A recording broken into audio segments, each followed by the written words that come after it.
വീട് ഇവിടെ അടുത്താണ്. ഞാൻ സൈക്കിളിൽ പോയി എടുത്തോണ്ടാണ്. അയ്യോ, ഇത്രയും കാശാവുന്ന ഞാൻ വിചാരിച്ചില്ല. അറിയാൻ പറ്റുന്നല്ലേ? ശരി, ഞാൻ പിന്നെ വിളിക്കാം. ഓക്കെ, ഞാൻ വീട്ടിൽ പോയി എടുത്തോണ്ടാണ് കാശ്. അയ്യോ, അറിയാൻ പറ്റുന്നല്ലേ? ഞാൻ സൈക്കിളിൽ പോയി എടുത്തോണ്ടാണ്. എന്റെ വീട് ഇവിടെ അടുത്താണ്. നിങ്ങൾക്ക് പറഞ്ഞിരുന്നാലും മനസ്സിലാവില്ലേ? ഞാൻ വീട്ടിൽ പോയി എടുത്തോണ്ടാ. എന്റെ വീട് ഇവിടെ അടുത്താണെന്ന് പറഞ്ഞാൽ മനസ്സിലാവില്ലേ? എന്താ ഒരു ബഹളം? ബില്ല് കൊടുത്തപ്പോ കൈ പൈസ ഇല്ല. കുട്ടി ഏതാ? എവിടെയുള്ള?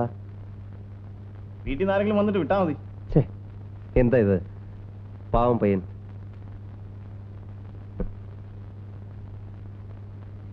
എന്തിനാ ഇത്ര വലിയ ഹോട്ടലിലൊക്കെ കാശില്ലാതെ ഒറ്റയ്ക്ക് വന്നത്?